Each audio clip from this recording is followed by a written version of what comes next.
Dominique, it's October 20. It's October something, day 184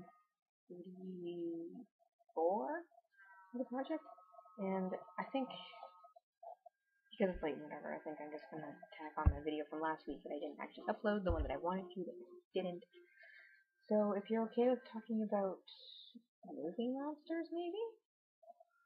I don't know, it's up to you. At any rate, I think I'm going to tack this onto there and edit it up, and you can go from there. See how this all actually works out. Today I'm going to talk about the various monsters and their inspirations. Or at least as well as I can remember them, because I haven't really done any research, which is bad of me, of course.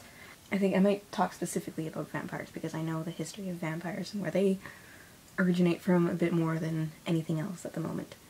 But, tales of blood-sucking creatures originated about in the Dark Ages, when the plague was really starting to take off in certain areas, and talks of corpses that would return from the dead and were full of blood and whatever. There was a lot of exhuming? There was a lot of bodies exhumed for suspicion of being vampires of some sort.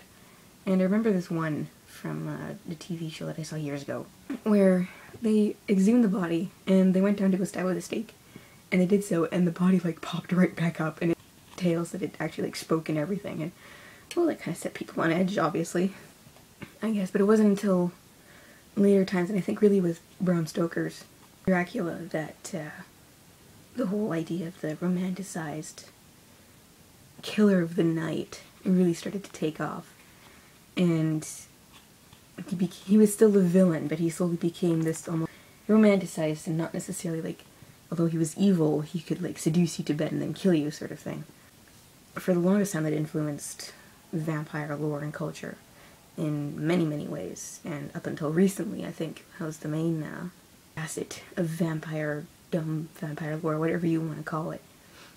And then, of course, people have started doing their own takes on it with newer vampire stuff.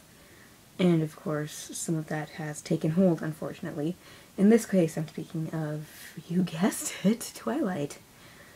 I know some young people these days don't count vampires as how we counted vampires, which was really nasty, but also very cunning, smart, sleek creatures that would drink you as much as they would sleep with you, sort of thing, and then there were new sparkly dodos that were hanging around. I look forward to the days when vampires and monsters in general return to their monsterly ways, because it's kind of depressing to see these new things. It's just like, really, why? You're not even scary anymore. I mean, like, really? I'm not gonna run from you. Why would I run from you? You're not actually terrifying. I don't fear for my life with you.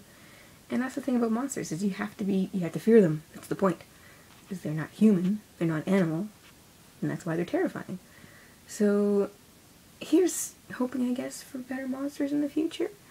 I would like to reclaim some of that one day, you know, with my own writing, but who knows if that's ever gonna happen. But, yeah, I guess. I look forward to hearing about what you say tomorrow. And I will do your video tomorrow, and I will think of something for Monday. And, yep. And yeah, I will talk to you later.